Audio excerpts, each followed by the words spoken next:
Je vous souhaite la bienvenue pour cette nouvelle chaire de l'École des sciences philosophiques. Je voudrais tout d'abord excuser la coprésidente de l'école, Isabelle Host, qui malheureusement est retenue par une quarantaine obligatoire, qui est vraiment très frustrée de ne pas pouvoir participer avec nous, mais elle participe, ainsi que d'autres, à distance, et donc elle nous voit, elle nous entend, et on pourra discuter avec les personnes qui sont de l'autre côté de Teams lors de la séance de questions-réponses. Donc j'en profite pour saluer tout le monde, pour saluer de nouveau Isabelle et saluer tout le monde derrière leur écran. Voilà, je vous souhaite encore la bienvenue dans cette nouvelle chaire qui est la première depuis sans doute, à mon avis, 2 ans, suivant le vrai format en présence, donc 2 journées qui se suivent. Donc je vous donne le programme. C'est le programme habituel, le programme classique, c'est-à-dire qu'on va commencer normalement 9h30, 12h30, avec d'abord 1h30 de conférence, environ 5-10 minutes, un quart d'heure de café. Alors cette fois-ci, il n'y a pas de café prévu, mais ce sera en tout cas des petites discussions informelles. Et puis on reviendra pour les questions-réponses pendant 1h, 1h15 jusqu'à 12h30. Et nous reprendrons nos activités à 14h et pas à 13h30 comme ça avait été indiqué dans certains mails. Donc à 14h sous le même format et de nouveau vendredi la même chose. Et je signale aux personnes qui nous écoutent par Teams que le lien pour la journée de vendredi n'est pas le même. Donc il faudra faire attention à aller retrouver l'information, le bon lien pour la journée de vendredi. Voilà pour ce qui est des conditions pratiques de cette journée. Je voudrais maintenant présenter notre conférencier de ces 2 journées. Nous avons le grand plaisir, le grand honneur de recevoir aujourd'hui Martin Rueff. Alors, je pense que beaucoup d'entre vous le connaissent déjà par ses travaux, pour avoir déjà travaillé avec lui, mais je le présente pour ceux qui le connaîtraient peut-être moins bien. Martin Rueff est professeur ordinaire à l'Université de Genève. Il est philosophe, philologue, traducteur et poète. Il est notamment spécialiste de la littérature française du XVIIIe siècle, de Jean-Jacques Rousseau, et des rapports entre littérature et philosophie. Donc, c'est un des sujets vraiment charnières au Prospero. Donc, beaucoup de chercheurs ici se retrouvent autour de ce sujet. Il a publié de nombreux articles et ouvrages, tels que récemment Jean Starobinsky, La beauté du monde, la littérature et les arts, chez Gallimard en 2016. À coup redoublé, Anthropologie des passions et doctrine de l'expression chez Jean-Jacques Rousseau, ou Foudroyante pitié aux éditions Mimesis en 2018. Et Martin Rueff a également contribué à l'édition de plusieurs œuvres de Pavese, de Lévi-Strauss, de Foucault. Il a réalisé de très nombreuses traductions en français, notamment depuis l'italien, de Carlo Ginzburg, de Giorgio Agamben, de nombreux ouvrages de Giorgio Agamben, et puis il a écrit plusieurs recueils de poésie. Nous le recevons aujourd'hui pour 2 journées consacrées à une thématique très intéressante et très stimulante, grammaire des grammairiens, grammaire des philosophes.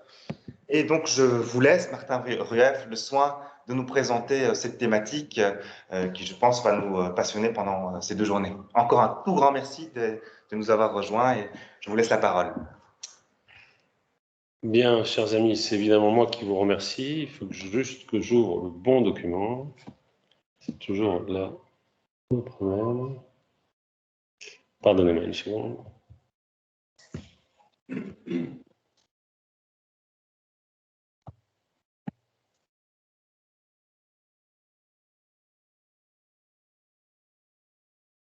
Bien, évidemment, c'est moi qui vous remercie, toutes et tous, d'être présents ici dans cette salle et sur les truchements qui nous permettent d'être ensemble mais séparés. Donc, je remercie évidemment la chaire de cette invitation. Je remercie tout particulièrement Isabelle Host en lui présentant mes vœux de meilleur rétablissement. Alors, un mot sur ces 4 séances, puisqu'on va beaucoup travailler, toutes ensemble et tous ensemble. Donc, ce matin, je poserai le problème du rapport entre la grammaire des grammairiens et la grammaire des philosophes. Cette entrée en matière débouchera à la fin de la séance sur des propositions de type d'enquête qu'on peut mener quand on s'intéresse à ce nouage, à ce pli de la grammaire des philosophes et de la grammaire des grammairiens. Cet après-midi, je vous proposerai ce que j'appelle, à la suite de Jean-Claude Pariante, une étude logico-grammaticale, c'est-à-dire la question du nom propre chez Rousseau. Vous êtes sans doute toutes et tous assez versés dans la question du nom propre, hein, qui est une question centrale à la fois pour la philosophie du langage depuis Mill et ses réfutations successives ou ses réhabilitations, mais j'essaierai de montrer que si on prend la question d'un point de vue strictement logico-philosophique et pas d'un point de vue grammatical, on la rate. Et après, vous irez vous coucher, et demain, on commencera par un autre type d'enquête, plus vaste, moins centré sur un auteur, hein, que j'ai appelé une histoire pronominale de la subjectivité est-elle possible? Et à nouveau, hein, ça sera à partir de questions de grammaire. Et l'après-midi, j'avais hésité, mais j'ai répondu à la demande, à la sollicitation d'Isabelle Host. Hein, j'hésitais entre réfléchir avec vous sur des questions de traduction, d'un point de vue philosophico-grammatical, ou des questions de poétique. Et Isabelle, sans doute pour nous faire plaisir, mais elle a mal fait, m'a demandé de travailler sur un sujet que j'avais proposé, qui est la syntaxe des poètes. J'ai appelé ça le philosophe face à la syntaxe des poètes. Donc, une entrée en matière générale, des grammairiens et grammaires des philosophes, une étude de cas, le nom propre, demain une histoire, et l'après-midi, une autre étude des cas. Et donc, je commence. J'ai préparé un plan détaillé. Je vous le communiquerai à la pause, peut-être, ou Quentin le fera pour moi. Je le remercie de son accueil et de ses paroles, évidemment, trop généreuses. Donc, qu'il me soit permis, pour juguler un peu de l'émotion qui m'étreint en répondant à votre invitation à occuper cette chaire des sciences philosophiques de votre université, invitation qui m'honore et dont je me sens, je dois dire, bien indigne, et sans doute eût-il été préférable, pour ne pas se sentir aussi indigne, que je ne regardasse pas la liste des noms prestigieux qui m'ont précédé ici même, qui était évidemment une invitation à ne pas venir, qu'il me soit permis donc de vous imposer un premier détour. Il va vous surprendre, il sera un peu long, mais vous allez voir qu'il est utile à mon propos. En mai 1931, Adorno est invité à prononcer sa leçon inaugurale au moment où il s'apprête à occuper la chaire de philosophie de Francfort. Tout compte ici, hein. Mai 31, Francfort. Il intitule cette leçon, à la fois avec modestie et orgueil, « Actualité de la philosophie ». Vous trouvez ce texte en allemand sur le net, hein, et il a été très bien édité, hein, par Jacques-Olivier Bégaud, hein, aux presses de l'ENS. Je crois qu'une édition piratée en PDF circule sur Internet. Actualité de la philosophie, c'est un texte assez éblouissant, je dois dire, si on peut qualifier d'éblouissant, un essai sombre et à bien des égards désespéré, mais ces éclats, vous allez voir, peut-être peuvent nous aider. Le texte d'Adorno s'ouvre sur un constat d'échec. Quiconque choisit aujourd'hui de faire du travail philosophique sa profession doit renoncer à l'illusion de la totalité. Die Totalität des Wirklichen zu ergreifen, à saisir la totalité, hein, du réel. Adorno l'affirme avant de préciser à ceux à qui il destine ce propos un constat: l'adéquation de la pensée à l'être s'est désagrégée. C'est ce qu'on appelle, hein, depuis Habermas et Appel, manière de saluer Quentin, la situation post-métaphysique. Nous sommes en 31 donc, et la cible d'Adorno est tout évidemment l'ontologie de Martin Heidegger. La citation que je vais faire est assez proche du lexique d'Heidegger pour que les contemporains ne s'y soient pas trompés. Je cite: « La plénitude du réel comme totalité ne se laisse plus soumettre à l'idée de l'être. » C'est assez évident qu'il s'agit de l'ontologie de Martin Heidegger. Désormais, quand on parle de Heidegger, les sirènes de la police sonnent. C'est assez juste, mais qu'elles me laissent quand même finir. Adorno offre alors un panorama de la philosophie de son temps, et si vous vous intéressez à la philosophie allemande des années 30, je vous conseille de lire ce texte, rien que pour ça, c'est-à-dire de voir comment Adorno cartographie ce qui se fait en philosophie à son époque. Alors, il commence par renvoyer dos à dos le néokantisme de Marbourg, donc vous connaissez bien ça, Nator, Cassirer, et le vitalisme de Simmel. On a oublié qu'à l'époque, Simmel est une figure décisive pour les philosophes et d'une certaine manière une espèce de rival. Il dénonce l'idéalisme de Husserl, bien avant Canguilhem et Foucault. Il décrit la chose suivante: Husserl a épuré l'idéalisme de tout excès spéculatif et il l'a porté cependant au niveau de réalité la plus haute qu'il lui soit possible d'atteindre. Scheler n'échappe pas à cette malédiction, mais c'est Heidegger, bien sûr, chez qui l'exigence de l'ontologie matérielle est réduite au domaine de la subjectivité. Adorno lit Husserl et Heidegger comme d'une certaine manière, des transcendantalistes. Il considère que la phénoménologie de Heidegger est traversée par, je cite, les mots du subjectivisme et du vitalisme. Avec lui, soutient-il, la décomposition définitive de la philosophie est en préparation. Dire ça à Heidegger en 1931, c'est assez... un côté Nostradamus. Et on croit entendre, en lisant ça, ce que Baudelaire disait à Manet dans une lettre célèbre datée de mai 65, vous n'êtes que le premier dans la décrépitude de votre art. Pour la seconde fois, en tout cas, conclut-il, la philosophie se tient impuissante face à la question de l'être. Adorno, je le précise, ne veut pas ici faire œuvre d'historien, mais il veut rendre compte de l'actualité de la philosophie. Et cette actualité, dit-il, c'est la liquidation de la philosophie elle-même. Comment expliquer cette liquidation ? Cette liquidation, dit-il, est l'effet de la science qui vide le projet philosophique d'une saisie de la totalité de l'être. C'est parce que la science peut, elle, prétendre à cette saisie de la totalité de l'être, que la philosophie ne peut plus y prétendre.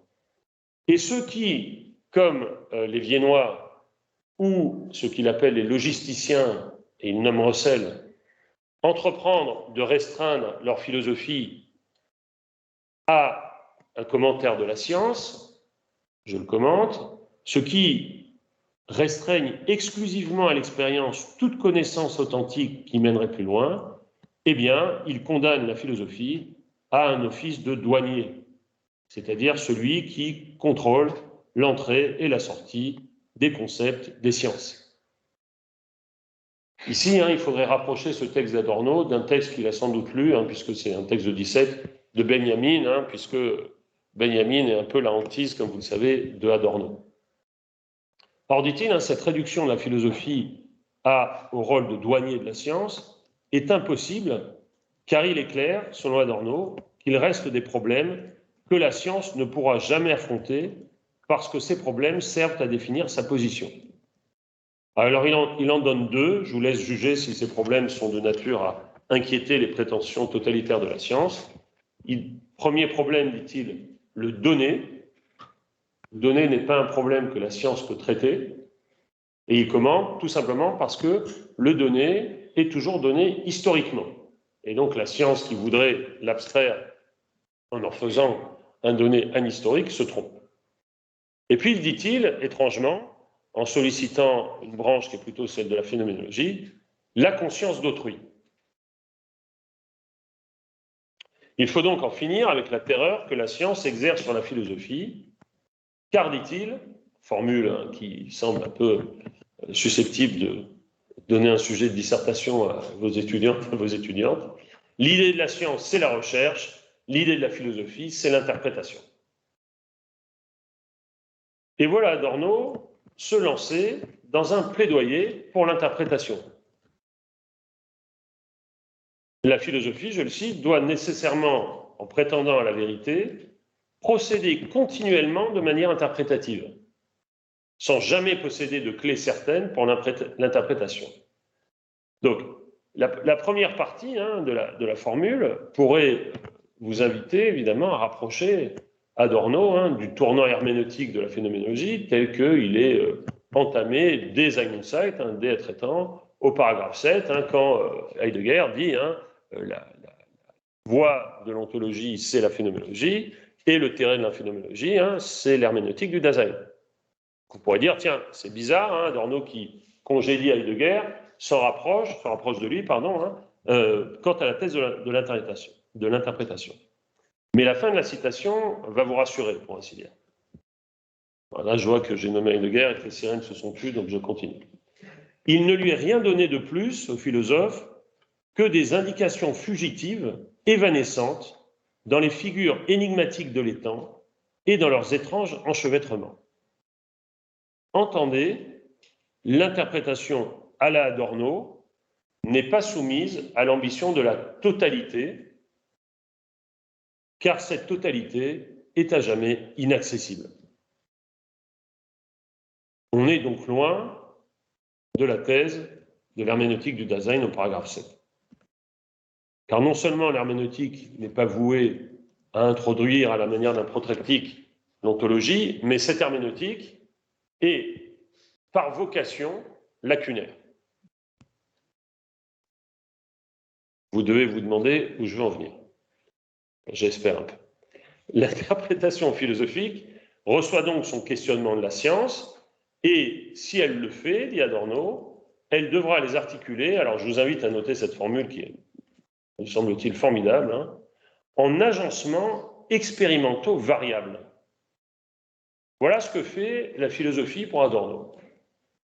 Prendre des questions qui la précèdent pour les articuler en agencements expérimentaux variables pour offrir une figure que l'on pourra lire comme réponse. Donc, la philosophie est une discipline de l'interprétation qui doit se garder des fantasmes de la totalité et du commencement absolu. Ce qu'elle doit faire, c'est créer, je répète la formule, des agencements expérimentaux variables à partir de données qu'elle n'instaure pas mais qu'elle reçoit. Sa tâche est donc, je cite encore Adorno, d'interpréter la réalité non intentionnelle en abolissant par la construction de figures, d'images issues des éléments isolés de la réalité, les questions dont la formulation majeure est la tâche de la science. Adorno va alors dévoiler le rapprochement qu'il a sans doute en tête depuis le début de sa conférence. Cette herméneutique du non intentionnel fonctionne de la même manière que le matérialisme. Pourquoi est-ce qu'il dit ça ? Eh bien, il dit ça parce que pour lui, le matérialisme nous enseigne à interpréter, je le cite, le non intentionnel par l'assemblage des éléments isolés par l'analyse. Le non intentionnel. Le non intentionnel, hein, comprenez exactement ce qui n'est pas le fait d'une conscience thétique. Donc la philosophie, elle s'intéresse à ça, au non intentionnel, qu'elle essaie d'organiser par après-coup, hein, d'interpréter par après-coup, pour donner justement des agencements. Elle commence et ne peut commencer, hein, c'est une question vraiment légale, que par la construction d'éléments petits et non intentionnels. C'est pourquoi, dit Adorno, elle devra se laisser guider par la psychanalyse, par l'économie ou par l'analyse sociologique dont elle interprétera les résultats dialectiquement pour produire ces agencements. Adorno conclut alors, c'est un long développement dont je peux vous économiser le détail, hein, sur l'alliance productive de la sociologie et de la philosophie, pour peu que la philosophie ne prétende pas donner des leçons à la sociologie. Il ramasse ainsi son interprétation. Si l'idée d'interprétation philosophique que j'ai entrepris de développer devant vous est fondée en droit, elle peut être exprimée comme l'exigence de répliquer à chaque fois aux questions posées par la réalité, rencontrées au moyen d'une imagination qui regroupe les éléments de la question sans aller au-delà du périmètre qu'ils forment et dont l'exactitude pourra être contrôlée par la disparition de la question. Alors si on croise le lexique du sophiste et celui du polar, on peut dire donc que le philosophe est voué au rôle de second couteau. Le philosophe, c'est le second couteau. Pas le boucher du sophiste, hein, qui fait les articulations, mais le second couteau. Il vient après, un peu comme la chouette de Minerve, mais surtout, il s'impose d'arriver après pour créer ces agencements. C'est ce qui lui permet de ne jamais céder aux mauvais rêves de l'originaire et de se rendre attentif à l'histoire, car c'est d'une manière concrètement historique que l'irréductible fait irruption. Adorno conclut en indiquant que le public de la conférence ne sera sans doute pas d'accord avec lui. Donc je trouve que ce courage est assez exemplaire. Hein. Ils disent cela, hein, dans les tout derniers mots de la conférence, hein, ils disent « Je sais bien que beaucoup d'entre vous, et sans doute la majorité, ne seront pas d'accord avec ce que j'ai avancé ici. » Et de fait, hein, ils parlent à Fribourg dans un contexte, hein, qui est tendu entre les néo-kantiens et les phénoménologues. Courage des philosophes.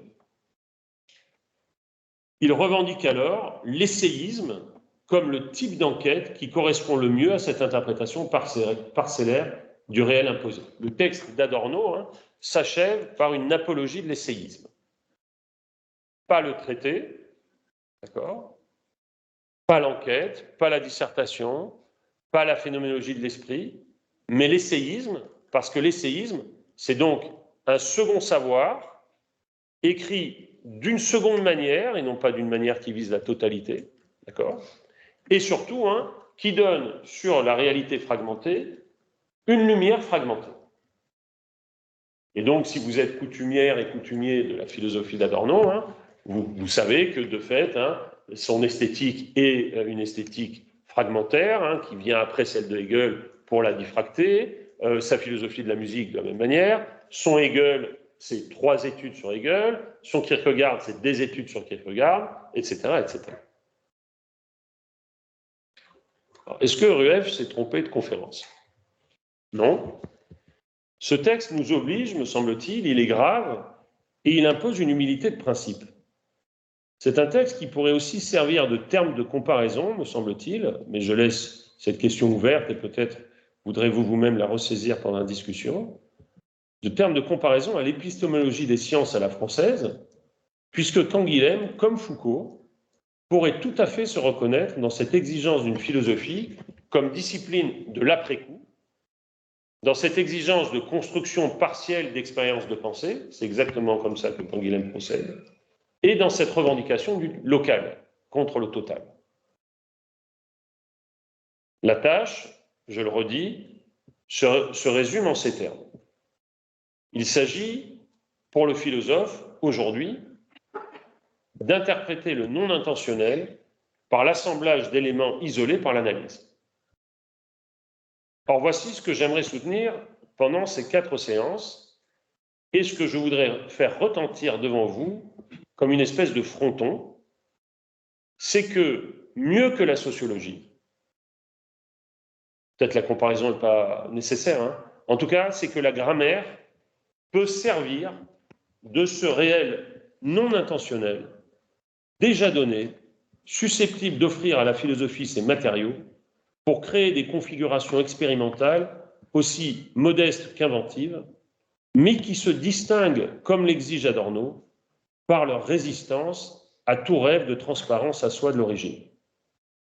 Donc ce que j'essaie de vous dire ici, hein, je le dis de manière peut-être plus simple, hein, c'est que ce que Adorno demande à la sociologie ou à l'économie ou à la psychanalyse, c'est-à-dire hein, de servir de terrain d'enquête non totalisable qui va susciter le philosophe à questionner ce donné non intentionnel, les statistiques de la sociologie, les lois de la métapsychologie freudienne, etc. Eh bien, ce réel non intentionnel, on le trouve à l'œuvre dans la grammaire. Et il me semble que si Adorno veut un réel non intentionnel résistant, c'est-à-dire résistant au rêve de transparence de la philosophie, qu'il voit à l'œuvre dans le néo-kantisme, dans le vitalisme de Scheler ou dans la phénoménologie de Heidegger, eh bien, s'il veut un réel résistant, la grammaire est ici à la portée de la main. En effet, la grammaire me semble répondre aux critères mis en évidence par Adorno. 1.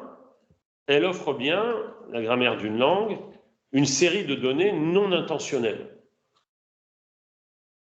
Alors évidemment, la question, et sans doute Valérie aurait beaucoup à dire là-dessus, et peut-être qu'on en parlera dans d'autres moments de la discussion, la question de savoir si la langue est un donné non intentionnel, évidemment, est un problème majeur. On peut dire du Cratil jusqu'à Wittgenstein. Deuxièmement, la grammaire est forcément partielle, puisqu'elle ne part pas, comme aiment à le faire les philosophes, du fait du langage, c'est-à-dire le factum loquendi, le fait qu'il y ait des êtres parlants, mais du fait de la langue, c'est-à-dire du fait qu'il y a une langue, et même du factum linguarum, du fait qu'il y a des langues. Et donc autant on peut philosopher et proposer une philosophie du langage sur la question du surgissement du langage, du fait qu'il y a des êtres parlants, et essayer de le faire comme le fait Heidegger, de manière tout à fait extraordinaire, par exemple dans Sein und Zeit, ou comme le fait Husserl dans les recherches logiques. Mais c'est tout autre chose de partir du fait de la langue, parce que la langue, c'est un donné. Troisièmement, la grammaire, offre une infinité d'analyses, souvent contradictoires, et rationalisées par des sciences qui établissent un métalangage pour décrire la grammaire des sujets parlants. Enfin, et ce point importe évidemment pour Adorno, les grammaires sont constituées historiquement. Et donc, évidemment, c'est dans l'histoire des grammaires qu'on peut trouver, je ne dis pas que ce soit le programme le plus youplaboum de l'histoire de la philosophie, mais c'est dans l'histoire des grammaires qu'on peut trouver une incitation à philosopher à partir de la résistance que cette histoire offre à nos intuitions sur ce qu'est le fait de parler une langue. Série de données non intentionnelles, forcément partielles, infinité d'analyses reprises par la science, constitution historique. Il ne me paraît pas du tout absurde de faire jouer dans l'enquête, et c'est ce que je vais essayer de faire pendant ces 4 jours, enfin ces 4 séances, ces 2 jours, à la grammaire, le rôle que Adorno veut faire jouer, par exemple, à la sociologie.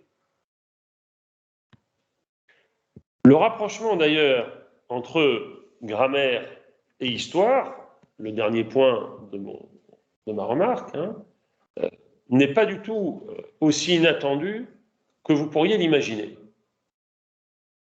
Au contraire, il est tout à fait familier pour la pensée médiévale de la grammaire, puisque on peut lire dans les étymologies d'Isidore de Séville une formule qui m'a toujours arrêté, l'histoire ad grammaticam pertinet. L'histoire compte pour la grammaire. L'histoire compte pour la grammaire. En fait, Isidore de Séville s'appuie ici sur un texte d'Augustin, dont Isidore, justement, qui sert à Isidore, à fonder l'autorité de sa propre remarque. La remarque d'Augustin, je vais la citer, elle s'explique par la nécessité de rapporter toutes les transmissions historiques à la sphère de la lettre.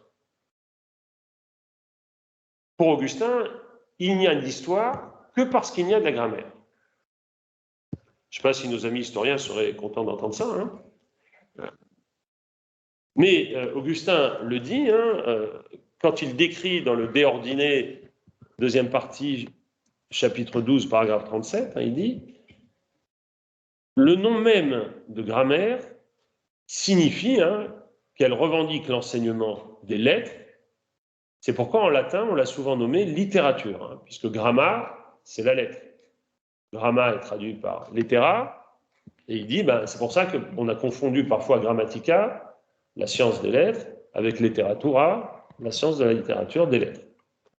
Aussi fallait-il attribuer encore les faits confiés aux lettres comme dignes de passer à la mémoire de la postérité. Ainsi, à cette discipline a toujours été associée l'histoire. Ce que nous, on ne ferait pas spontanément, d'associer grammaire et histoire.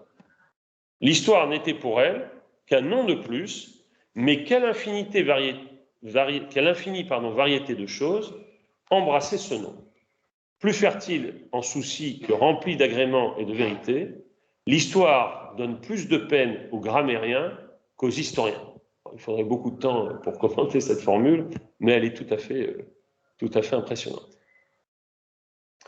Si l'histoire est présentée dans la lumière à laquelle nous sommes habitués comme donnant plus de peine aux grammairiens qu'aux historiens, c'est parce que Augustin comprend à l'intérieur de la science de la langue non seulement la grammaire au sens strict, mais aussi la dimension de sa transmission historique. La lettre est pour Augustin un élément avant tout historique. Avant tout historique, puisque la langue se distingue en deux plans pour Augustin, qui reprend le Périherménéas d'Aristote, c'est une analogie très forte, le plan des noms, de la pure nomination, de l'imposition des noms, et celui du discours. À partir du moment où ce n'est qu'à travers la transmission que l'homme peut recevoir les noms qui le précèdent toujours, l'accès à cette sphère fondamentale du langage passe par l'histoire, qui en est la condition. Nous n'inventons pas plus la grammaire que nous n'inventons les noms. Ils ne jaillissent pas davantage de nous comme la voix. Les noms nous parviennent. Et Varron, dans le De Lingua Latina, dit, 8.5.6, dit, les noms discendendo, c'est-à-dire, ils tombent vers nous à travers la transmission historique. Les noms ne peuvent jamais que nous être donnés, alors que le discours, lui, peut être l'objet d'un art ou d'un savoir, en tout cas technico-rationnel. En tout cas, et ici Adorno trouverait son pain, l'essentiel, c'est que l'origine des noms échappe au sujet parlant. Avec cette décomposition du langage en deux niveaux hiérarchiquement distincts, nous nous trouvons en présence d'une intuition si durable et si centrale qu'on pourrait en retrouver des formulations parfaitement analogues jusqu'au Tractatus de Wittgenstein, où les noms sont définis comme des signes primitifs, Urzeichen, dont la signification doit d'abord nous être expliquée pour que nous la puissions la comprendre. Proposition 4.026. Alors qu'avec les propositions, nous nous comprenons sans explication supplémentaire. C'est donc ce fondement historique primordial du langage qui permet de comprendre le rapport entre lettres, gramma et transmission, et qui permet d'assurer cette prise du philosophe sur une réalité qui est donnée, d'accord, qui est transmise, qui nous arrive disdecendo. Alors, un autre point sur lequel il faudrait insister, et que je voudrais ramasser parce que dans la préparation de cette conférence, c'est devenu une espèce de développement en soi, donc je voudrais juste le résumer, c'est d'attirer votre attention, donc là je vous demande de méditer, pas simplement d'écouter, de méditer, d'attirer votre attention sur la question suivante. Pourquoi la grammaire, c'est-à-dire le savoir du langage, est-il savoir de la lettre?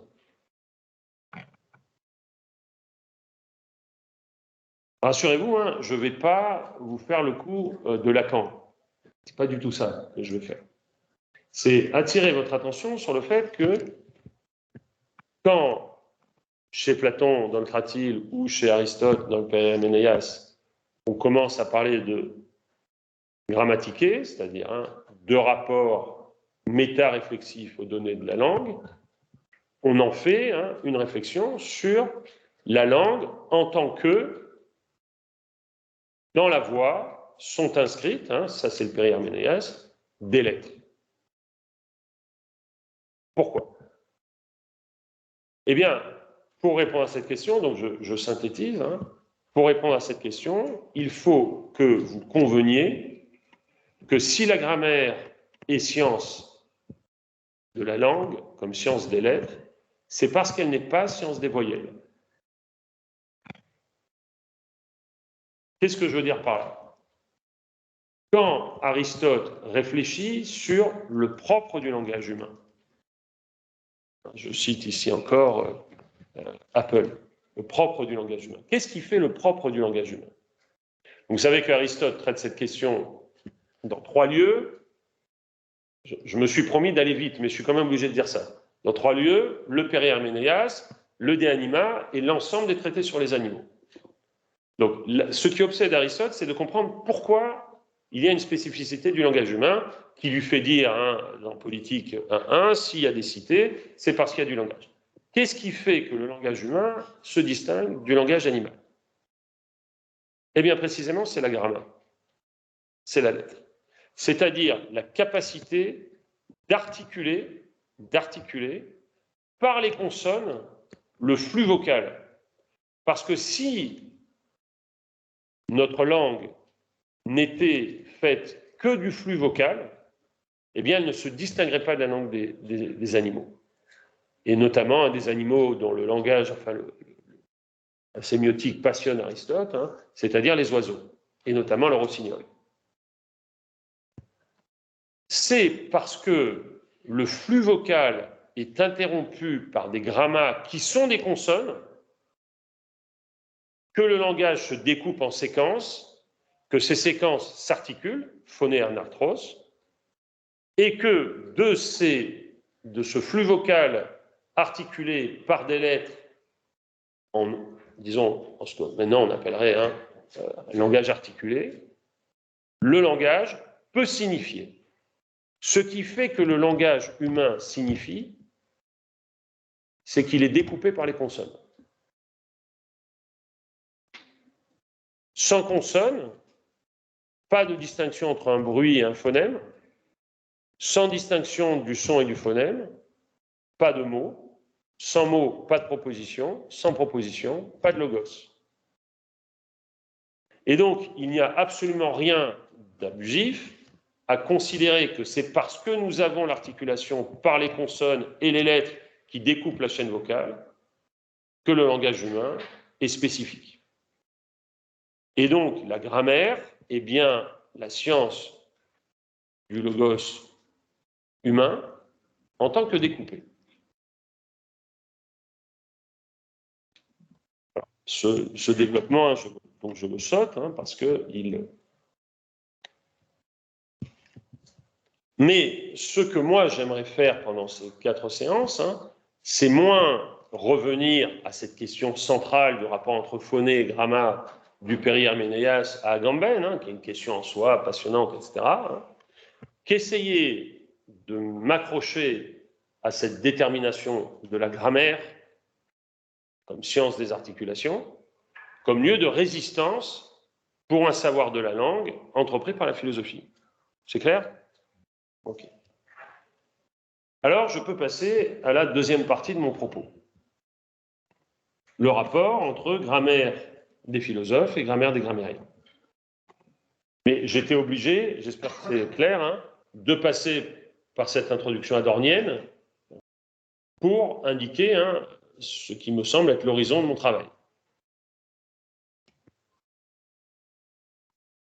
Aujourd'hui, le triomphe du mot grammaire en philosophie et dans les sciences humaines est une victoire totale. Ce triomphe a la vie dure et il a même survécu à ce qu'on a appelé en mauvaise part le mirage linguistique et en bonne part le périple structural. Aujourd'hui, chaque philosophe brandit le fanion d'une grammaire épurée à la face d'adversaires de paille pour revendiquer successivement la précision de ses descriptions, la rigueur de sa démarche, et surtout l'absence supposée du moindre préjugé métaphysique. Moi, monsieur, je fais de la grammaire, je ne fais pas de la métaphysique. Ce moi, c'est pas moi. Moi, je fais de la grammaire. École de la rigueur descriptive, la grammaire n'est plus une discipline, vous l'avez compris, c'est une méthode. C'est moins la discipline scolaire qu'une école de discipline, pour ainsi dire, pour la pensée philosophique. Et pourtant, au même moment où il se réclame de ce titre, le philosophe semble peu se soucier de ce qu'il devrait entendre par grammaire.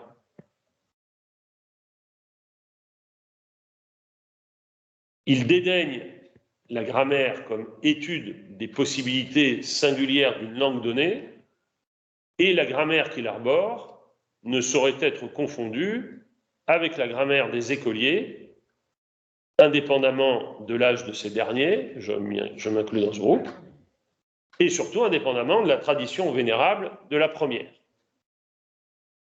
Ainsi, quelle que soit l'idée que l'on veut se faire de la grammaire des grammairiens, de la techné grammatiquée, si vous voulez, celle qui va de Priscien aux philosophes du XVIIIe, en passant par la grammatica des médiévaux, la grammaire des philosophes semble vouloir se dégager de la grammaire des grammairiens. Donc je voudrais commencer par donner une idée succincte de l'étrange relation que la philosophie de notre siècle entretient avec la grammaire, en prenant 3 échantillonnages rapides, mais qui vous donneront peut-être une idée du problème. Heidegger d'abord. Heidegger, qui fait du langage, la formule a été souvent citée avant d'être souvent raillée, la maison de la vérité de l'être, rejette la grammaire qui repose, dit-il, sur une analyse simplement ontique du logos, comme liaison et jugement, c'est-à-dire comme apophansis. Comme la grammaire a cherché ses fondements dans la logique du logos, je cite ici la logique comme question en quête de la pleine essence du langage, il faut accéder à une compréhension plus originale de la parole pour, alors la formule est forte, libérer la grammaire de la logique. Et dans la thèse d'habilitation de 1916, consacrée à la doctrine des catégories et de la signification chez Duns Scotus, c'est-à-dire, comme vous le savez, chez Thomas D'Erfurt, puisqu'il s'était trompé, enfin il s'était trompé, on ne peut pas accuser Heidegger de tout non plus, il s'était trompé parce qu'à l'époque tout le monde se trompait. Heidegger remercie, je cite, Husserl d'avoir remis en honneur l'idée d'une grammaire pure et d'avoir montré qu'il y a des lois a priori de la signification qui font encore abstraction de la validité objective des significations. Donc, soyez attentifs et attentifs au syntagme. La vraie grammaire, c'est la grammaire pure. Reine. Pure, ça veut dire quoi ici? De quoi elle est épurée, la grammaire pure des philosophes? Elle est épurée de la grammaire des langues. Donc la grammaire pure, c'est une grammaire sans grammaire, c'est-à-dire sans langue. Amorcée au paragraphe 34 de Sein Insight, cette libération est explicitée en 52 dans l'introduction à la métaphysique, qui évoque, alors là évidemment il était sûr de son succès auprès des étudiants, l'enseignement plat et ennuyeux de la grammaire à l'école. Ces termes morphologiques et ces catégories grammaticales deviennent pour nous des cadres vides que personne n'a jamais compris ni ne saurait comprendre. La déconstruction de la philosophie, pour Heidegger, donc, est aussi une déconstruction de la grammaire, puisque, je cite, les formes grammaticales ne sont pas des cadres absolus, et donc là, il a encore Husserl en tête, des cadres absolus, qui de toute éternité dissèquent et réglementent la langue comme telle, et qu'elles sont bien plutôt nées d'une interprétation tout à fait déterminée des langues latines et grecques. Et on a envie de dire à Heidegger avec Adorno, tant mieux, justement. C'est ça qui est bien, c'est qu'elles sont déterminées historiquement par les grammaires latines et grecques. C'est ça qui est intéressant, parce que c'est ça qui résiste au fantasme du pur. Alors, je ne saurais pour autant soutenir que Heidegger méprise la philologie, car comprendre les formes grammaticales dans leur signification, c'est évidemment, pour lui, interroger les potentialités de la grammaire en deçà des nomenclatures scolaires, comme en témoignent les remarques sur le fait, par exemple, que la formation de la grammaire occidentale soit due à une réflexion grecque sur la langue grecque elle-même. On pourrait dire, et si vous voulez, je pourrais le montrer à partir d'un petit texte qui s'appelle Grammaire de lettres, que Barbara Cassin avait publié de manière autonome, en traduction, que l'invitation heideggerienne consiste, d'une certaine manière, à faire encore un effort pour devenir de vrais grammairiens. Oui, d'accord, mais ça veut dire pour lui déconstruire la grammaire des grammairiens pour la confier aux philosophes.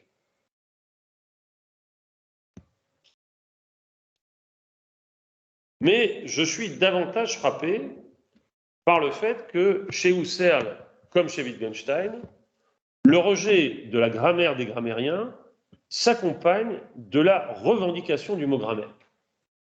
Parce que Heidegger, lui, il ne revendique pas le mot grammaire. Alors, il l'emploie dans Grammaire de lettres, mais il ne dit pas que sa compréhension du langage, c'est une grammaire, ce que Husserl et Wittgenstein font. Husserl, en effet, présente son projet, je cite, de pure grammaire logique dans la 4e recherche du volume 2 des recherches logiques. Donc, recherche logique, 4.2, la pure grammaire logique. Il y défend le projet d'une étude des règles a priori qui composent un langage humain. La pure grammaire logique qui ne se confond, je cite, avec aucun savoir psychologique ou empirique de la langue. Alors, cette formule qui m'est venue est un peu facile, mais en tout cas, elle peut servir dans une conférence. Alors que Heidegger veut libérer la grammaire de la logique, Husserl veut libérer la logique de la grammaire. La lecture de la 4e recherche permet de montrer la singularité de ce projet. La logique formelle est pour Husserl une logique du sens, c'est-à-dire que la logique qui obéit au principe de non-contradiction présuppose une logique dont les lois a priori établissent les conditions de l'unité du sens. C'est parce qu'il existe, je cite Husserl, un penchant naturel à chercher derrière chaque distinction une distinction logique, qu'il faut établir le rapport entre expression et signification et distinguer les cas où l'analyse des significations coïncide avec l'analyse grammaticale, des cas où le parallélisme entre pensée et langage est mis au contraire en défaut. Le thème de la recherche 4 n'est donc pas l'édification d'une grammaire universelle. Grammaire pure, ce n'est pas grammaire universelle, c'est-à-dire une grammaire qui vaudrait pour toutes les langues naturelles, ce que les philosophes du XVIIIe siècle appelaient, quant à eux, une grammaire générale, du Marsay ou Bosé, par exemple, mais celle d'une grammaire pure pouvant servir de fondement à la logique. C'est ce que Husserl, d'ailleurs, précise en 1913, d'une certaine manière, en aggravant son cas, dans la 2e édition des recherches logiques, quand il souligne qu'il serait préférable de substituer à l'expression grammaire pure, comme si déjà c'était pas assez grave, employée dans la 1re édition, celle de grammaire pure logique. Comme ça, on a compris que ce n'était pas la grammaire. C'est pas la grammaire pure, c'est la grammaire pure logique. Husserl veut éviter qu'on puisse lui reprocher de confondre les règles de la grammaire avec celles de la logique, et il précise, je le cite, « Ce n'est pas sans raison qu'il a été souvent dit que la logique formelle s'est laissée guider par la grammaire. Mais pour la morphologie, ce n'est pas un reproche, c'est au contraire une nécessité, pourvu qu'au fait d'être dirigé par la grammaire, ce qui doit faire songer aux langues qui ont existé de fait et à leur description grammaticale, ça, il ne faut pas faire ça, on doit substituer le fait d'être dirigé par le grammatical lui-même. Le grammatical lui-même. Le grammatical lui-même, c'est l'épuration de la grammaire des grammairiens par la grammaire pure logique, qui arrache donc le grammatical de la grammaire aux grammairiens. Husserl peut alors décrire les tâches d'une grammaire formelle c'est-à-dire d'une grammaire du grammatical et pas d'une grammaire des langues, établir les catégories pures de la signification, établir les lois de composition des significations partielles dans des ensembles bien formés, constituer un système clos de formes syntaxiques de base et un nombre minimum de lois élémentaires indépendantes de leur combinaison. Bon, vous l'avez compris, la grammaire pure logique, c'est la grammaire de la logique, ce n'est pas la grammaire de la langue, c'est la grammaire épurée de la langue. C'est la langue qui disparaît dans la grammaire pure. Quant à Wittgenstein, donc ici j'en parle en tremblant, hein, ma voisine de droite, elle va partir, d'accord. Alors écoute ça quand même. Quant à Wittgenstein, vous le savez, et vous le savez aussi grâce aux travaux de Valéry Couturier, il eut le projet, dans les années qui ont suivi son retour à Cambridge, d'une grammaire philosophique. C'est le titre hein, qu'il projetait. En définissant la philosophie comme gérante de la grammaire, il a assigné une nouvelle tâche aux philosophes, proposer la grammaire d'un verbe ou d'un problème pour construire une logique du sens. Je cite ici hein, les remarques philosophiques au paragraphe. Alors, je ne sais pas comment dire en Belgique, les Français disent 92, et mes comparses helvètes 92. Pas un problème de grammaire, ça. Si pour Husserl, le projet d'une grammaire pure logique est destiné à mettre au jour les structures a priori de tout langage, chez Wittgenstein, et c'est différent, le projet de la grammaire est voué à comprendre ce que les recherches philosophiques nomment des jeux de langage dont elle offre des types. J'appellerai aussi jeux de langage, je le cite ici, hein, c'est les recherches philosophiques 7, l'ensemble formé par le langage et les activités avec lesquelles il est entrelacé. Wittgenstein exige que l'on étudie un langage selon ses modes d'emploi et que l'on déduise les significations des mots, des significations des phrases. Afin de comprendre une langue, nous devons, dit-il, la posséder. Comprendre signifie alors, et cette compréhension de la compréhension, pour ainsi dire, a une postérité extraordinaire, bien au-delà, à mon avis, de celle dont Wittgenstein lui-même pouvait rêver, hein, par des rencontres avec d'autres traditions contemporaines, comme le pragmatisme, s'y entendre, savoir faire, posséder quelque chose à quoi on s'est exercé, que l'on a appris. Je cite hein, le paragraphe 150, enfin, j'appelle paragraphe, ce qui est une remarque en fait. La grammaire du mot se servir est évidemment en relation étroite avec celle de pouvoir, être en état de, mais également étroitement apparentée avec celle de comprendre, maîtriser une technique. La compréhension du langage renvoie donc à la faculté d'agir.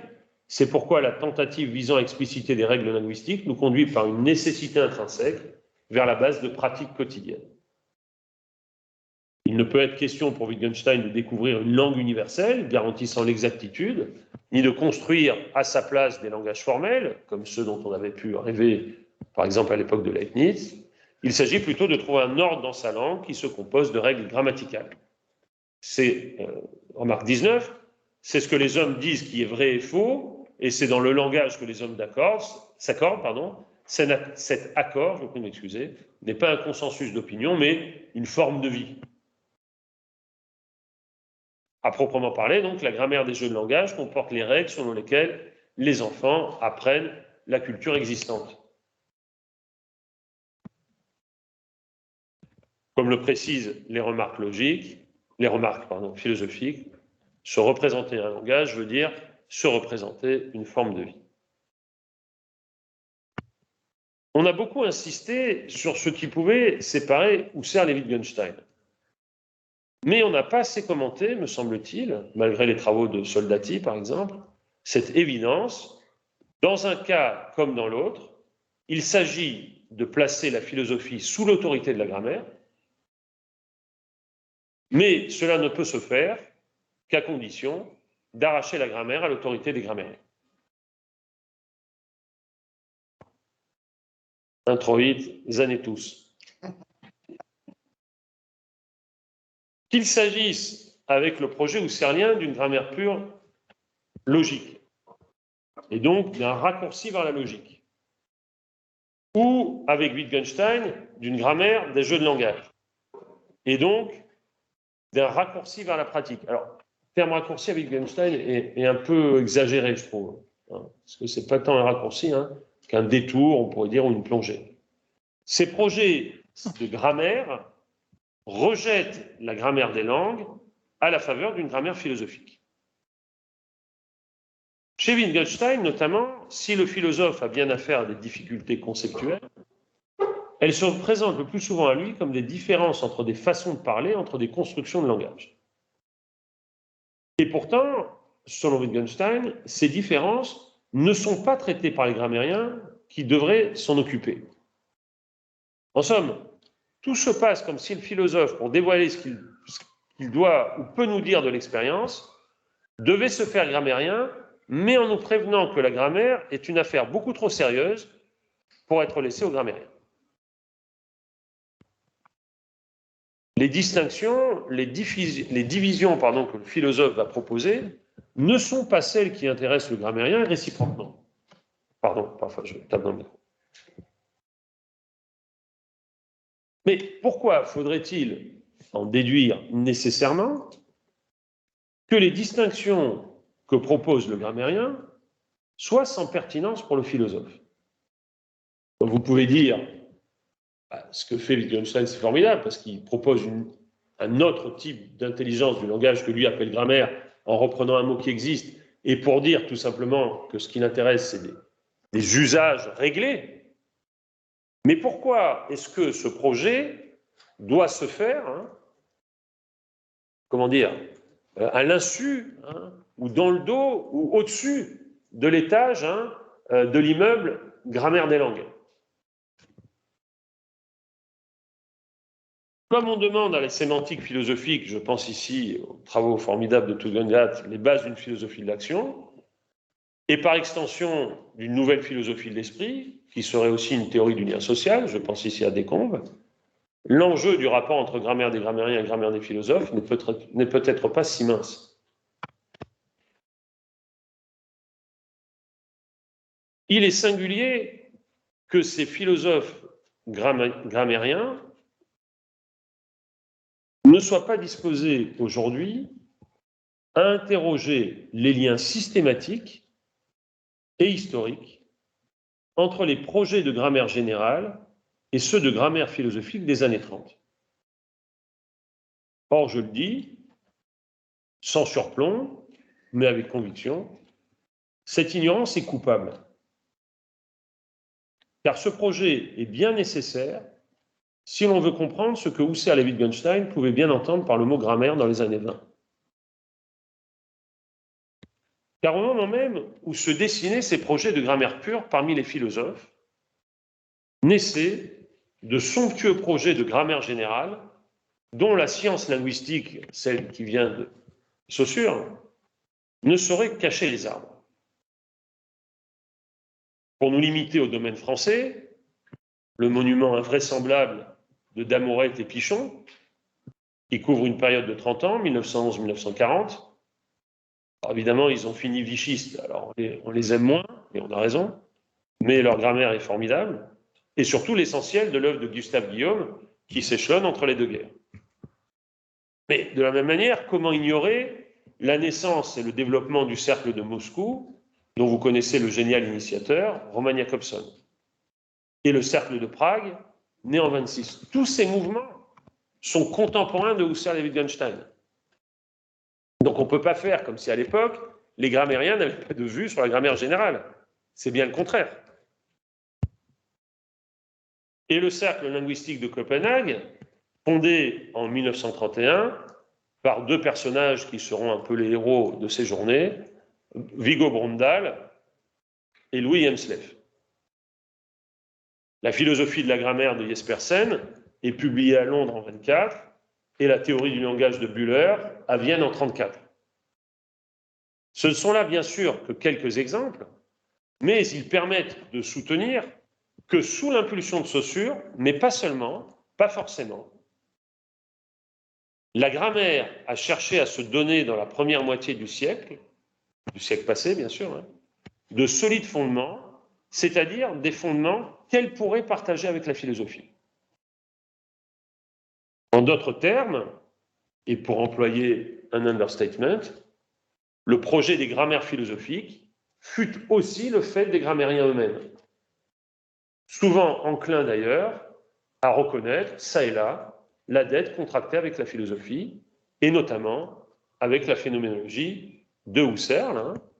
Ce point est bien établi maintenant, puisque Jacobson, dans Acta Linguistica, qui est publié en 1939, puisque Jacobson va à Copenhague, rend hommage, je cite, aux méditations pénétrantes de Husserl sur la phénoménologie du langage.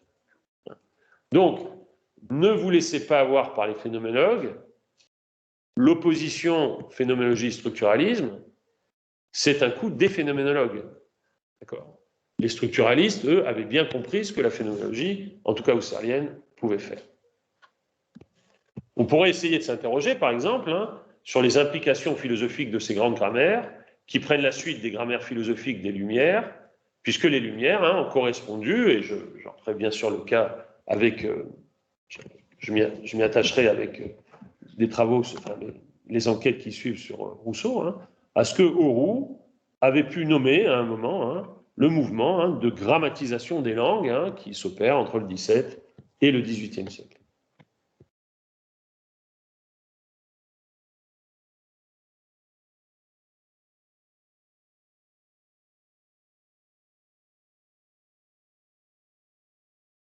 Je voudrais, pour finir ce développement,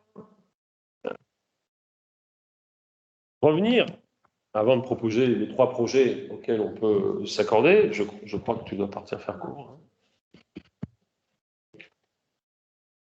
Expliquer, à partir d'un exemple précis, la manière dont le refus de la grammaire des grammairiens repose sur le refus que la grammaire philosophique soit la grammaire d'une seule langue.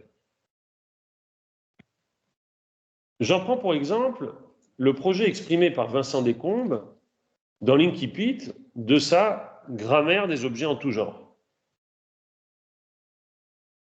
Là, le terme grammaire est voué à l'extension maximale, grammaire des objets en tout genre. Grammaire, écrit Descombes, je le cite ici, c'est dans l'ouvrage. Pardon, je vais vous indiquer la page parce que je ne veux jamais laisser croire que j'invente.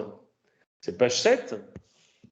Grammaire, dit Descombes, parce que les problèmes abordés seront ceux de la construction des phrases dans lesquelles nous signifions des objets, tantôt parlant de tel objet, l'objet de votre requête, l'objet de mon attention, tantôt parlant de n'importe quel objet, même de l'objet pris comme tel, ainsi qu'il arrive en philosophie.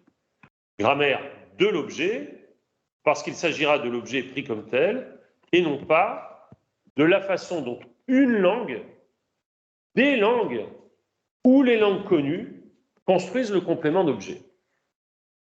Par conséquent, grammaire philosophique de l'objet. Je reconnais ici, sans la moindre peine, un double geste. Reconduire la philosophie à la grammaire pour reconduire la grammaire à la philosophie. Ce qui revient à séparer de manière non interrogée, et on est là pour ça, les problèmes de langage des questions de langue. La grammaire philosophique, elle naît sur ce partage des problèmes de langage, d'une part, et des questions de langue.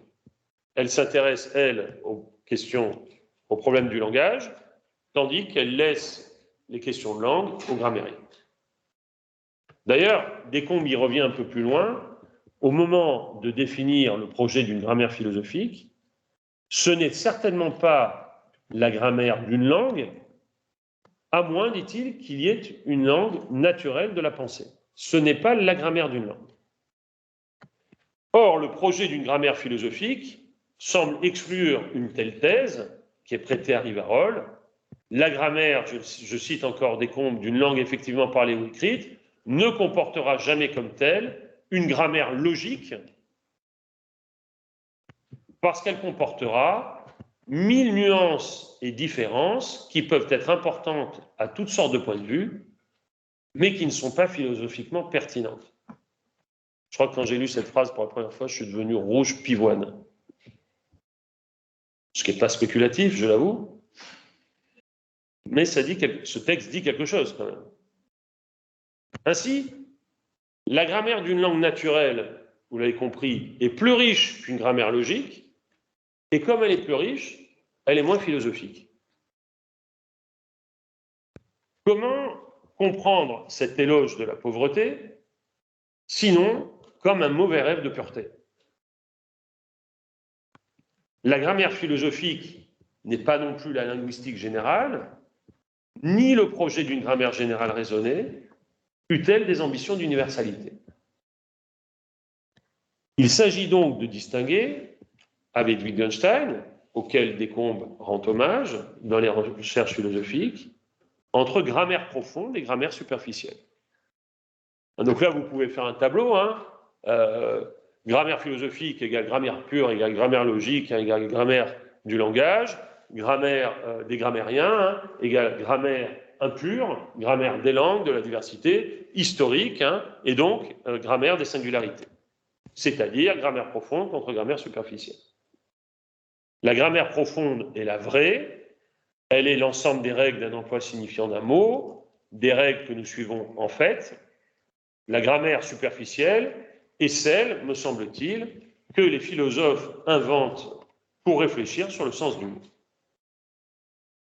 Peut-on décrire la description grammaticale philosophique d'un mot? Elle procède à l'examen des énoncés sous l'aspect de leur construction. C'est ce que fait Wittgenstein. Une proposition dont la grammaire n'est pas entièrement décelable fera l'objet d'un examen, lequel consistera dans une réduction de son modus significandi à une manière plus explicitement congrue. Alors, essayons de simplifier, je dirais la chose suivante. Une grammaire philosophique est donc une syntaxe qui porte sur les conditions de possibilité des propositions et non pas une grammaire des langues qui porte sur les conditions de recevabilité des énoncés. D'un côté, donc, grammaire philosophique, syntaxe, conditions de possibilité des propositions, et de l'autre côté, grammaire des langues, conditions de recevabilité des énoncés. La racine de l'entreprise consiste donc à séparer le problème de l'existence du langage du problème du fonctionnement des langues.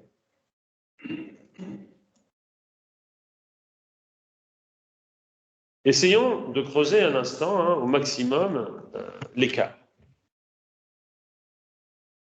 Donc, la grammaire philosophique comme grammaire pure, c'est une grammaire du langage comme fait distinctif de l'humain. Factum loquendi. Alors que la grammaire des grammairiens, c'est la grammaire des langues, de la langue, comme fait justement empirique. Et donc, la grammaire pure logique, elle ne peut pas ne pas croiser, se superposer à la distinction du transcendantal et de l'empirique.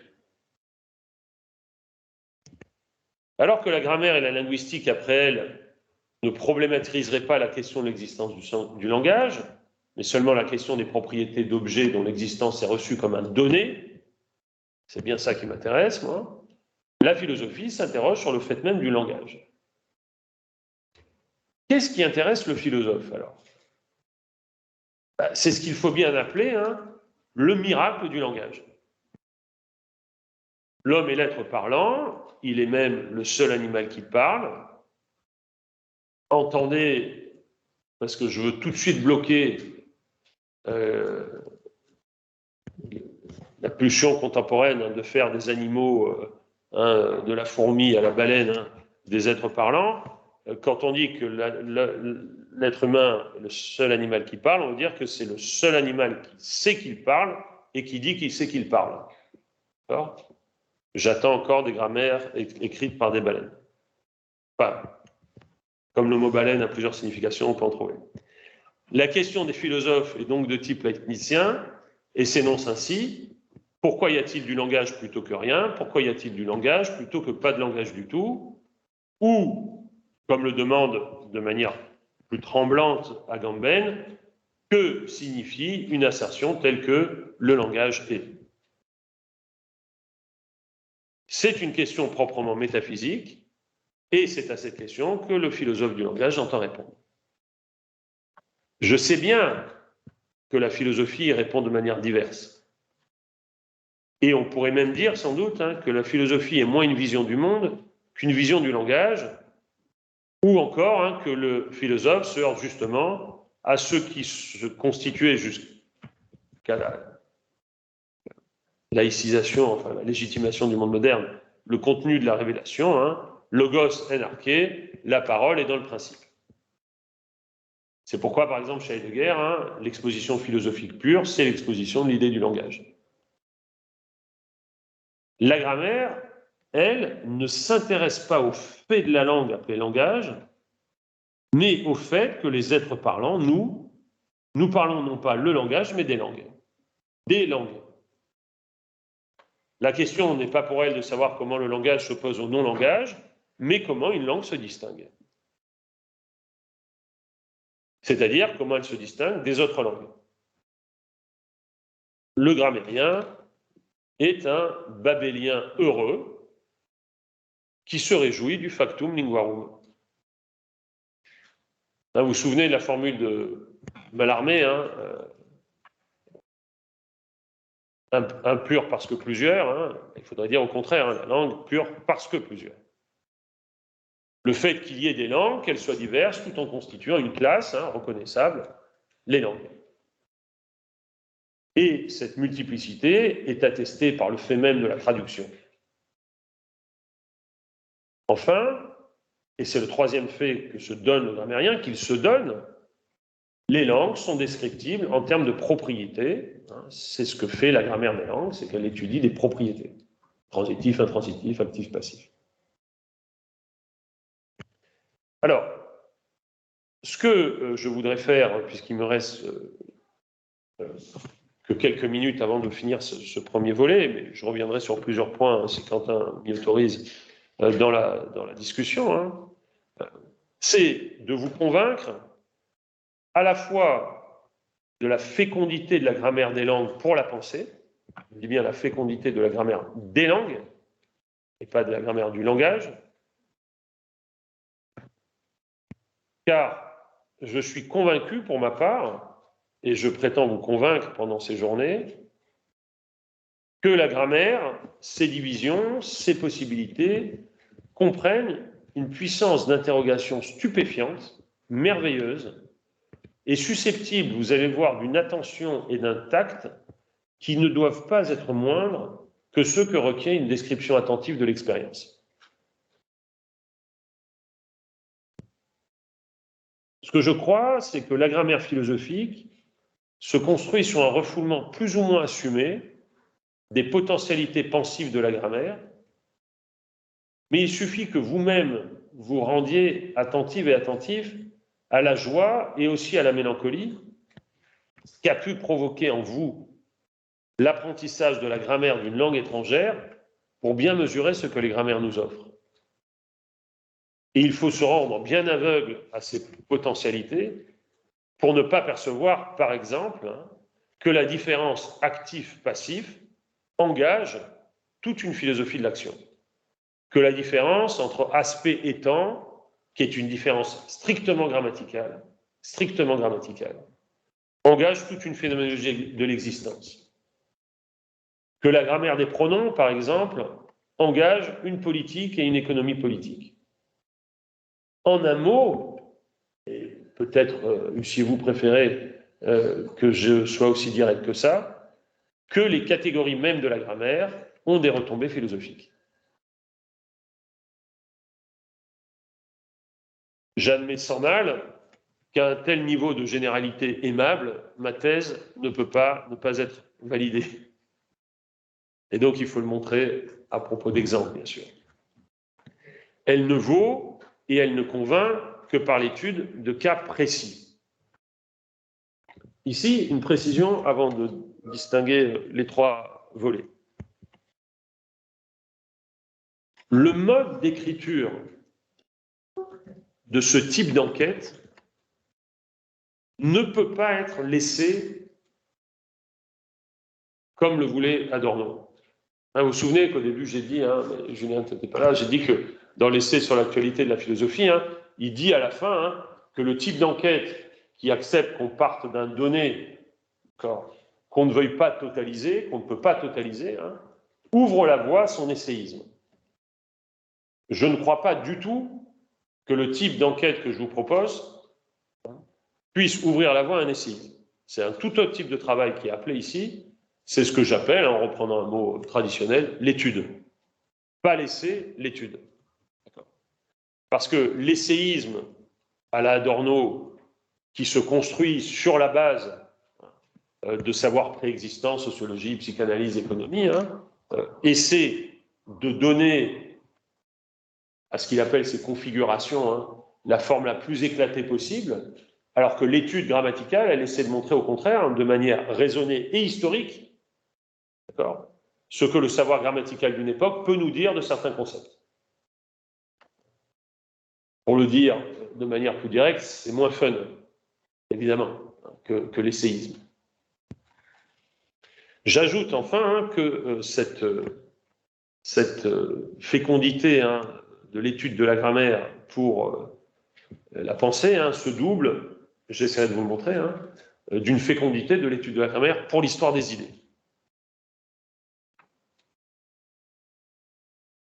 Alors je voudrais donner un exemple pour qu'on n'en reste pas à des généralités avant d'ouvrir les trois enquêtes. Hein. Comme j'ai commencé 10 minutes en retard, je m'octroie, si vous l'acceptez, si Quentin l'accepte, 10 minutes. Je saute un des développements, parce que vous m'avez fait travailler en fait. Je veux arriver à un exemple.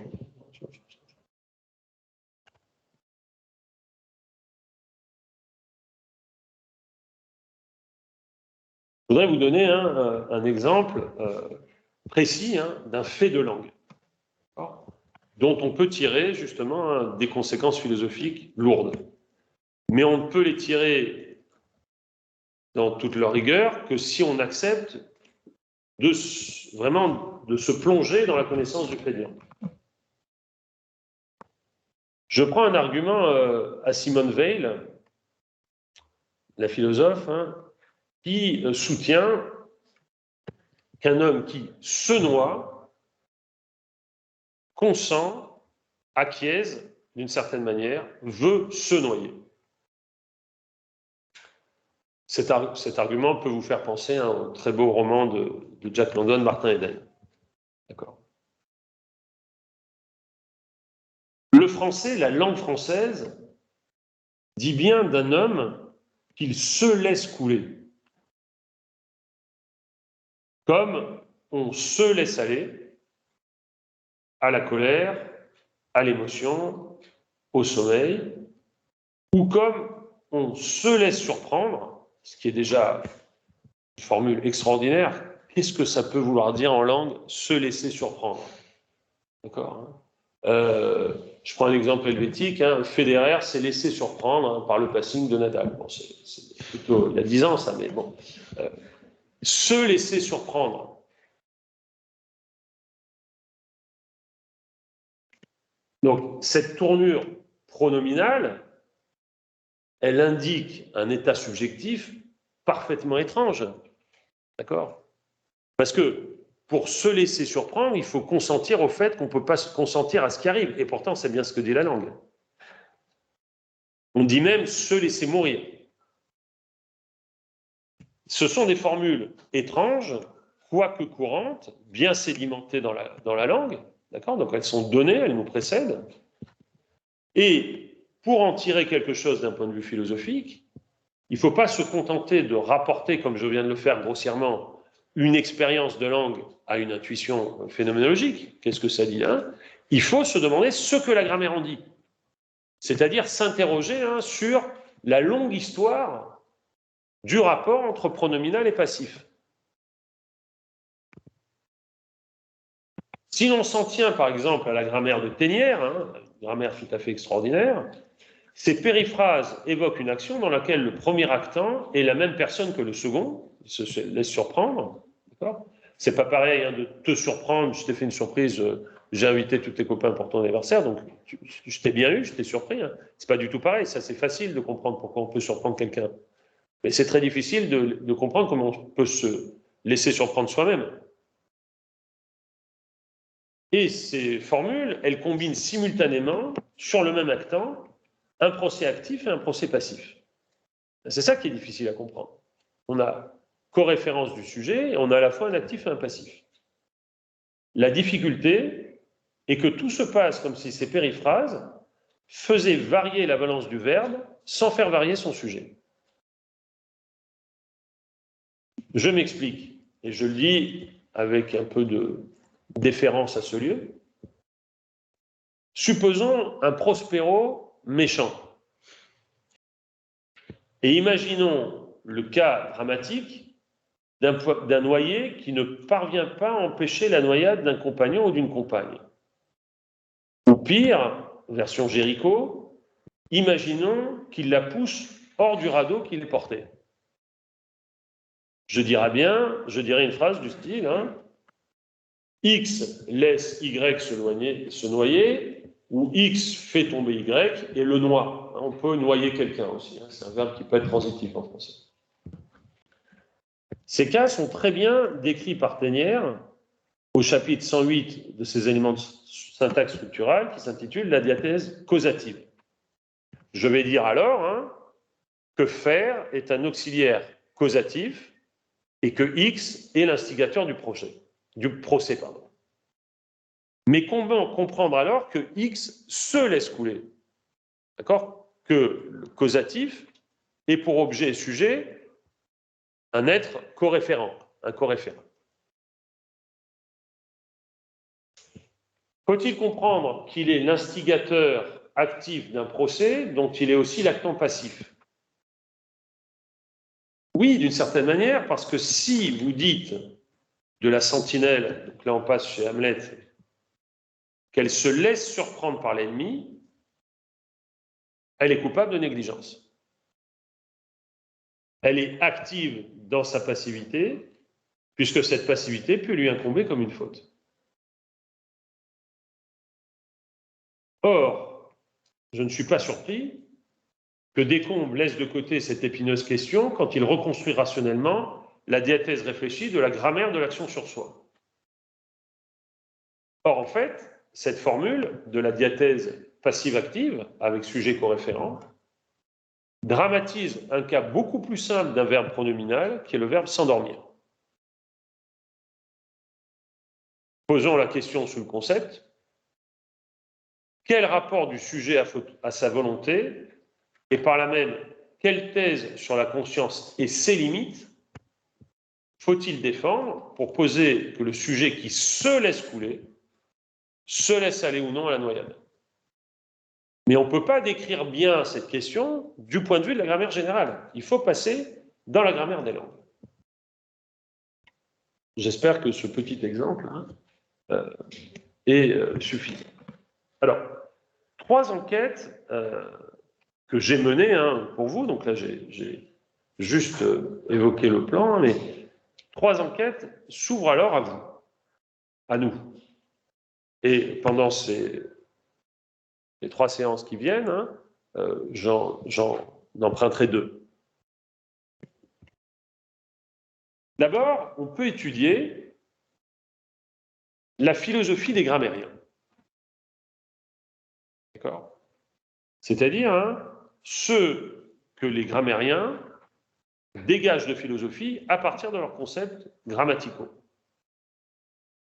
Dans mon propre travail, puisque je suis invité ici pour parler de ça un peu, mais vous allez voir, c'est très peu biographique, personnel. Dans mon propre travail, je me suis concentré sur 3 époques de la grammaire. Alors, c'est un peu de la triche, parce que j'ai pris des grammairiens qui avaient des ambitions philosophiques. Donc 3 époques. Les modistes, la grammaire des modistes, c'est-à-dire la grammaire des grammairiens du XIIIe siècle, donc justement Thomas d'Erfurt ou Martin de Dacy.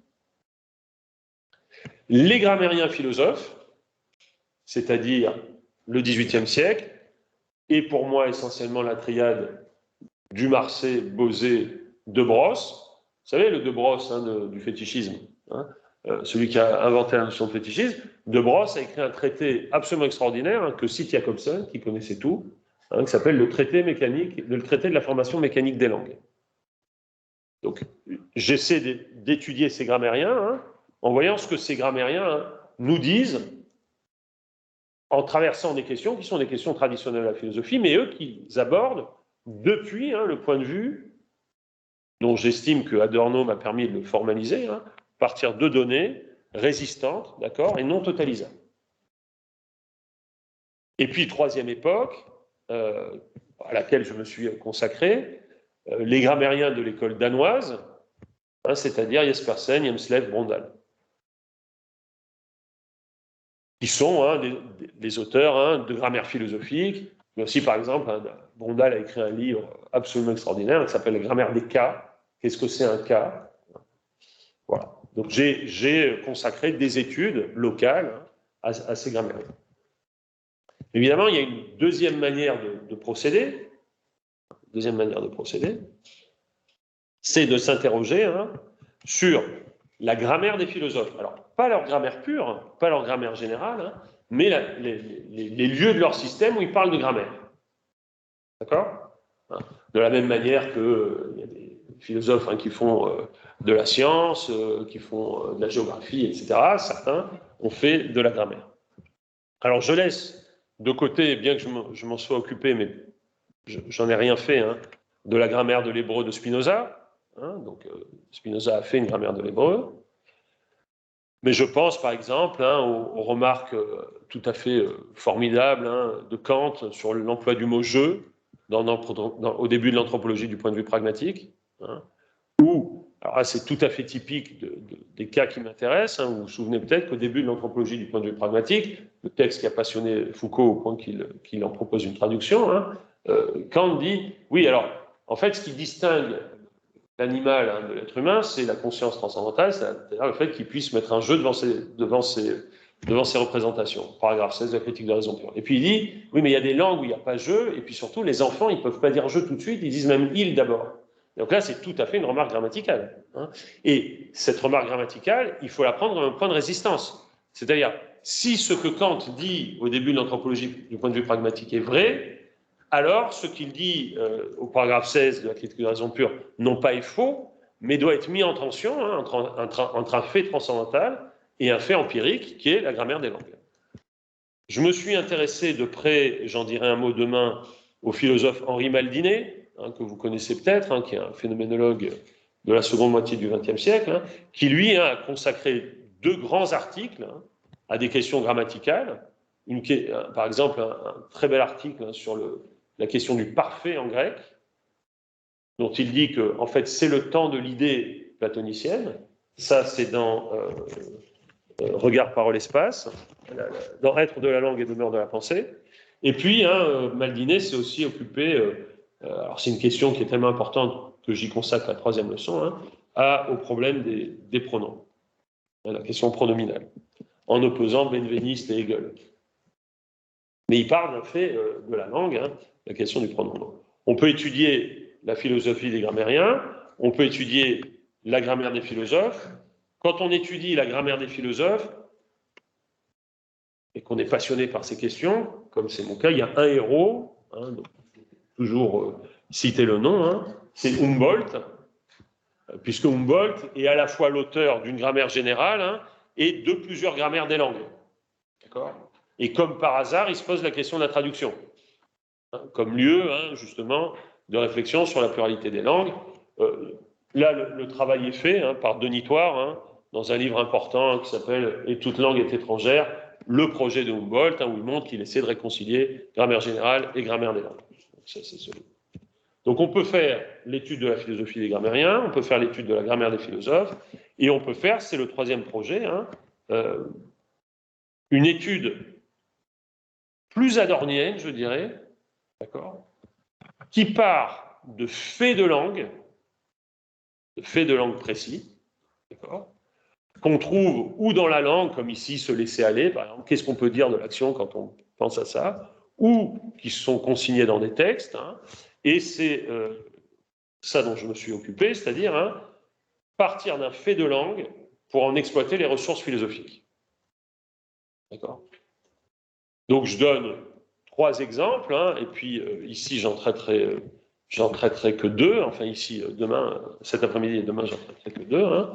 La question des prépositions. Comment comprendre que nous disent les prépositions de notre rapport à l'espace, par exemple? Est-ce qu'on peut penser la spatialité sans préposition? Donc comment penser, par exemple, que en français, puisque moi je pars souvent du français, ça m'arrive de partir du grec et de l'italien, mais disons ma langue est en français, je parle tout du français. Hein. Comment penser, par exemple, qu'en français, 2 adverbes de lieu soient aussi des pronoms, i et en. J'y vais, j'en viens, c'est des pronoms, et c'est aussi des adverbes. D'accord? Qu'est-ce que ça dit du rapport à l'espace? D'accord? Et ce que je prétends, c'est que on ne peut rien dire de la spatialité dégagée par cette donnée prépositionnelle, si tu veux, si on ne fait pas la grammaire des prépositions, justement.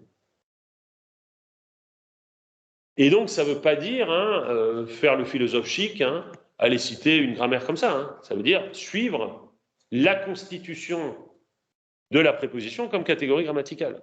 D'accord? Quand est-ce, par exemple, que les philosophes ont hésité? Et donc ça, pour un 18e, on peut repérer ça chez Bauzet, chez Dumarsais, qui ont du mal à situer le pronom et la préposition dans i et en.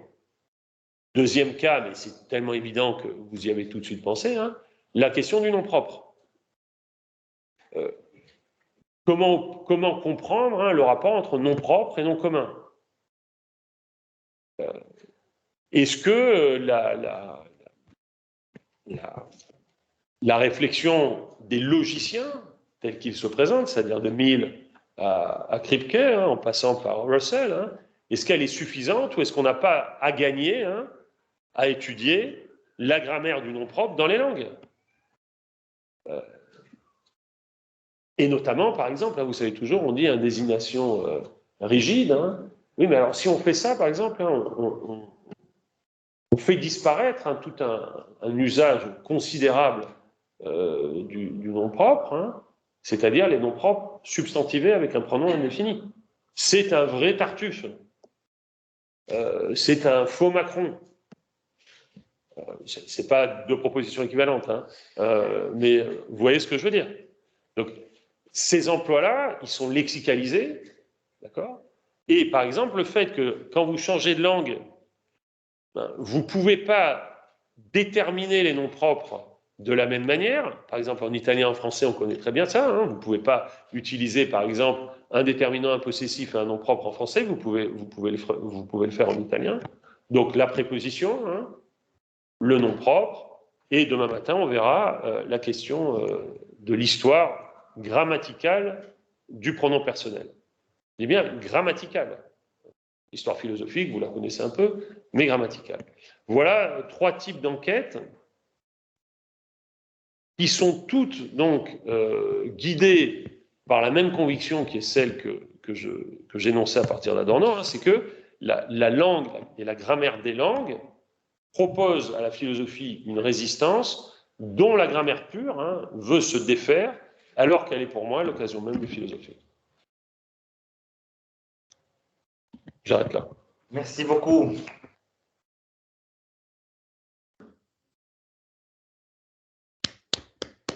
Merci pour cette première conférence qui est déjà très très riche et passionnante. Je pense qu'il y aura beaucoup de questions et je vois déjà qu'une personne a posé une question sur Teams, mais on va prendre quand même 10 bonnes minutes de pause et puis on se retrouve donc à 11h25 pour la discussion et pour prendre les questions notamment sur Teams. Voilà. À tout à l'heure. Donc vous voyez que c'est déjà ça la grammaire. 10 bonnes minutes. Ici, bon, ça veut dire un peu plus. Plus. Donc bon, ça ne veut pas dire 10 minutes. Ça veut dire au moins 11.